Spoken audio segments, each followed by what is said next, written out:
Bismillahirrahmanirrahim. Pada kesempatan kali ini, saya akan mencoba mengulas sedikit tentang demokrasi. Tapi sebelum masuk kepada pembahasan tentang demokrasi, saya akan mencoba dulu mengulas tentang sedikit mengulas tentang sejarah intelektual. Karena berhubungan juga atau karena materi ini dalam mata kuliah sejarah intelektual. Jadi sedikit yang akan saya bahas karena memang sudah dibahas tentang sejarah ini. Baik, sejarah intelektual merupakan sebuah paradigma dari keilmuan sejarah. Jadi bagian dari keilmuan sejarah gitu ya. Dengan kata lain seperti itu.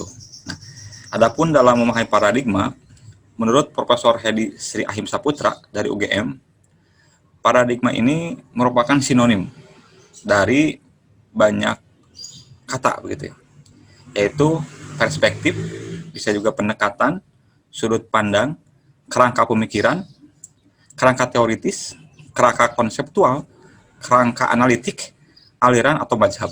Jadi begitu banyak sinonim dari paradigma ini dan semua mungkin bisa dipakai tergantung dari mana kita melihat atau membahasnya. Baik, mengenai konsep adalah kata dengan makna tertentu. Konsep ini merupakan elemen penting dari sebuah paradigma. Dan kalau kita sambungkan dengan sejarah intelektual, nah secara intelektual ini menerapkan setumpuk konsep-konsep di bidang kajiannya. Gitu. Ya. Baik, adapun konsep-konsep utama dalam sejarah intelektual yaitu yang pertama tentu saja history, sejarah. Yang kedua konsep ide, dan yang ketiga dalam konteks intelektual. Jadi inilah tiga konsep utama dari sejarah intelektual. Nah, sejarah intelektual adalah sejarah yang mempelajari etos, jiwa, ide, atau nilai-nilai yang mempengaruhi kehidupan manusia atau masyarakat. Bahkan juga mempengaruhi bangsa dan negara. Sehingga ideologi menjadi dasar bagi perubahan dan perkembangan masyarakat, bangsa, dan negara. Nah inilah jiwa, etos, ide, nilai-nilai yang mempengaruhi bukan saja manusia tetapi masyarakat atau bangsa dan negara secara keseluruhan. Nah, berbicara tentang ideologi, dewasa ini istilah demokrasi merupakan istilah atau ideologi yang berkembang dewasa ini di dunia. Jadi demokrasi merupakan tema sentral perubahan ekonomi politik dunia saat ini, yang di dalamnya tercakup berbagai persoalan yang saling berkait satu sama lain. Nah, adapun demokratisasi dapat diartikan sebagai suatu transformasi atau proses untuk mencapai suatu sistem yang demokratis. Lalu apa maknanya demokrasi? Nah, secara sederhana, demokrasi ini diartikan dari pemerintahan, dari rakyat, oleh rakyat, dan untuk rakyat. Gitu. Mungkin itulah terma yang biasa dipakai untuk mengartikan demokrasi. Gitu ya. Umum gitu ya. Semua orang pada tahu ketika ditanya apa itu demokrasi. Demokrasi adalah pemerintahan dari rakyat, oleh rakyat, dan untuk rakyat. Mungkin seperti itu ya. Adapun secara luas atau agak luas, demokrasi dapat dimaknai sebagai pemerintahan dengan segenap kegiatan yang dikelola, dijalankan dengan menjadikan rakyat sebagai subjek dan titik tumpu roda penentu berjalannya politik dan pemerintahan. Jadi oleh karena itu, secara garis besar dapat dikatakan bahwa demokrasi ini merupakan sistem yang bertumpu pada kedaulatan rakyat. Mungkin seperti itu ya.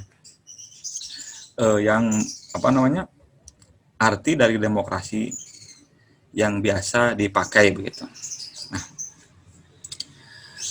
adapun demokrasi begitu ya, secara harfiah atau secara kata gitu, berasal dari bahasa Yunani yaitu demokratia, yang berarti pemerintahan rakyat. Gitu. Demokratia berasal dari kata demos yang artinya manusia dan kratos yang artinya pemerintah. Gitu. Jadi pemerintahan manusia begitu. Itulah arti mungkin secara bahasa. Itu dari bahasa Yunani. Nah, sejarahnya pada pertengahan abad 5 sebelum Masehi, demokrasi ini menunjuk pada sistem politik di beberapa kota di Yunani. Gitu ya. Polis di Yunani, terutama di Athena. Nah, dikutip dari Kidal & Co., demokrasi berarti pemerintahan oleh rakyat. Istilah ini digunakan untuk berbagai bentuk pemerintahan di mana orang dapat mengambil bagian dalam keputusan yang memengaruhi cara komunitasnya dijalankan. Nah, itu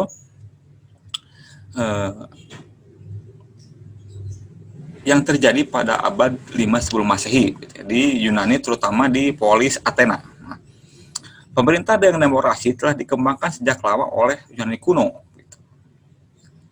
Jadi mereka mengumpulkan semua orang yang merupakan warga negara di satu area, tetapi tidak termasuk budak, wanita, orang asing, dan anak-anak. Mereka tidak mempunyai hak pilih. Majelis akan berbicara tentang jenis hukum apa yang diinginkan dan dipilih oleh warga negara. Nah, Dewan pun akan menjalankan undang-undang. Jadi setiap warga negara diizinkan di majelis, gitu. Kecuali tadi yang tadi, gitu ya, seperti budak, wanita, orang asing, dan anak-anak. Nah, Dewan sendiri dipilih dengan cara diundi. Gitu. Para peserta di Dewan akan berubah setiap tahun, dan jumlah orang di Dewan paling banyak sebanyak 500 orang. Nah, ini seperti sekarang ini MPR, gitu ya. Kalau di kita MPR, DPR, gitu. Itulah representatif dari kedaulatan rakyat, yang merupakan adopsi, berarti kan adopsi dari Yunani kuno dulu ya. Baik. Nah, pada abad pertengahan Parlemen Inggris memulai demokrasi ini dengan Magna Carta. Apa itu Magna Carta? Magna Carta ini sebuah dokumen yang menunjukkan bahwa kekuasaan raja terbatas, gitu ya, dan juga melindungi hak-hak tertentu rakyat. Nah, inilah bisa dilihat atau bisa dikatakan bahwa cikal bakal demokrasi di Inggris, gitu ya, seperti itu. Nah, baik, parlemen sendiri terpilih.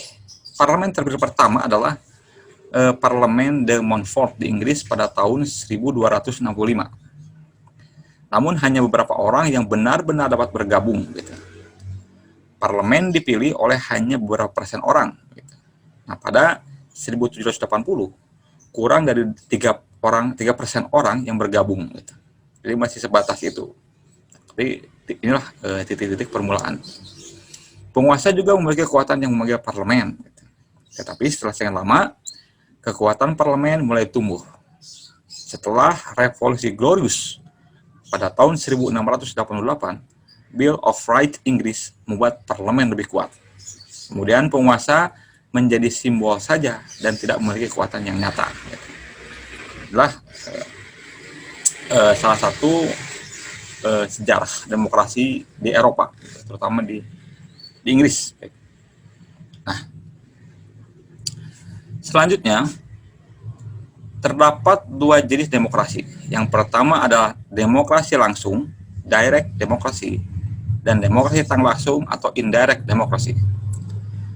Adapun demokrasi langsung adalah setiap orang memiliki hak untuk membuat hukum bersama. Nah, salah satu contoh modern dari demokrasi langsung adalah referendum. Gitu ya. Referendum adalah istilah untuk jenis cara pengesahan undang-undang, di mana setiap orang di masyarakat memberikan suara untuk itu. Gitu. Demokrasi langsung biasanya tidak digunakan untuk menjalankan negara. Kenapa? Karena sulit untuk membuat jutaan orang berkumpul bersama setiap saat untuk membuat undang-undang dan keputusan lain.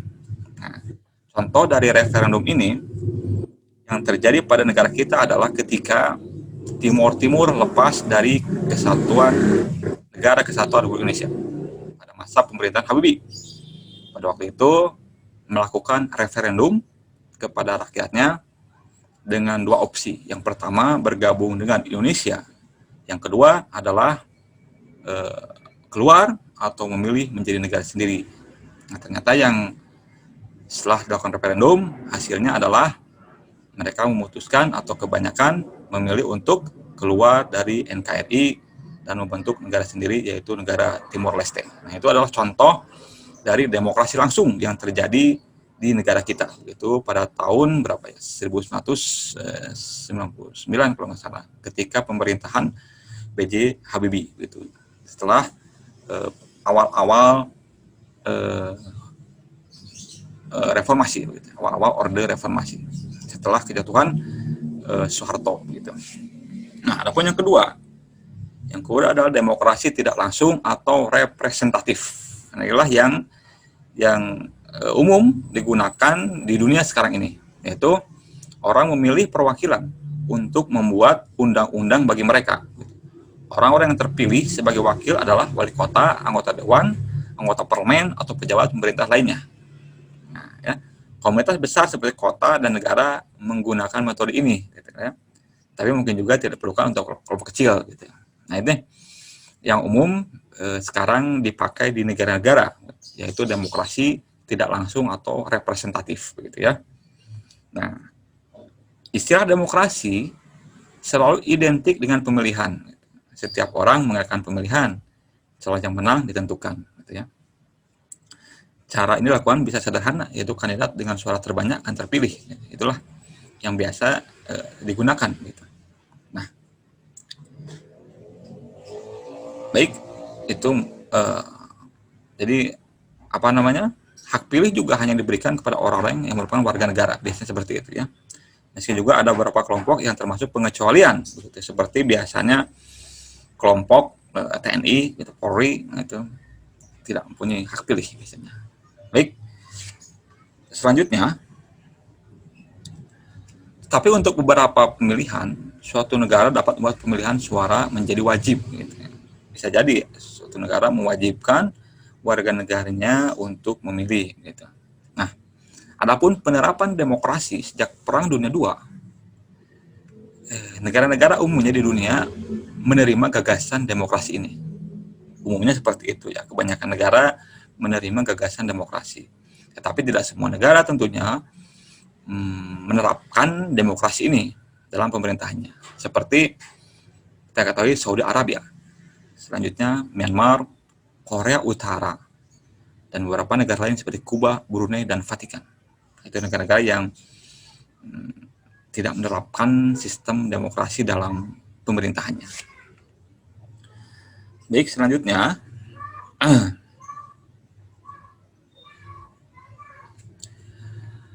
di dalam literatur politik modern, ada beberapa ciri pokok dari demokrasi. Kita garis besarnya saja, begitu ya. Sebuah sistem politik yang demokratis mempunyai ciri-ciri pokok. Ya, yang pertama, adanya partisipasi politik yang luas dan otonom dari warga negara. Gitu. Nah, itulah ciri-ciri yang pertama tentang demokrasi. Gitu. Adanya partisipasi politik yang luas dan otonom dari warga negara. Yang kedua, terwujudnya kompetisi politik yang sehat dan adil.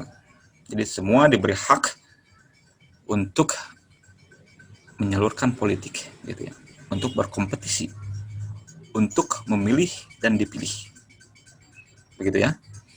Yang ketiga, adanya suksesi atau sirkulasi kekuasaan yang berkala, terkelola serta terjaga dengan bersih dan transparan, khususnya melalui proses pemilihan umum. Nah, jadi ada sirkulasi suksesi, ada sirkulasi kekuasaan.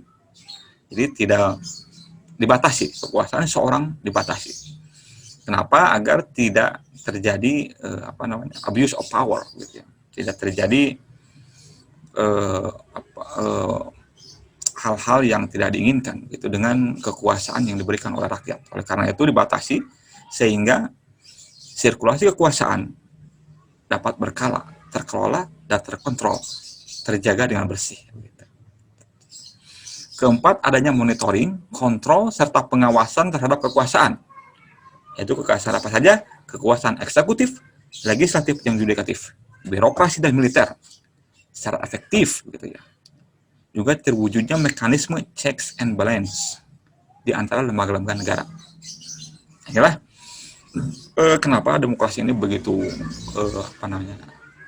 dipakai oleh negara-negara, karena memang sesuai dengan keharusan ya. Kekuasaan itu memang harus dibatasi agar tidak terjadi tadi abuse of power dan semena-mena dalam kekuasaan. Ada checks and balance, ada monitoring, kontrol, serta pengawasan terhadap kekuasaan. Dan yang kelima adalah adanya tata krama, nilai, norma yang disepakati bersama dalam masyarakat, bernegara, dan berbangsa. Nah, inilah ciri-ciri umum atau ciri-ciri pokok dari demokrasi modern. Nah, teman-teman sekalian, mungkin ini saja sekilas tentang demokrasi atau ideologi demokrasi. Silakan kepada teman-teman yang ingin bertanya atau mengemukakan pendapat, saran, ataupun apapun gitu ya. Silakan nanti ditulis di komen pada Google Classroom di bawah ini. Sekian yang bisa saya kemukakan. Karena itu silakan mengirimkan komentar, pertanyaan, saran, atau apapun di komen. Silakan. Terima kasih.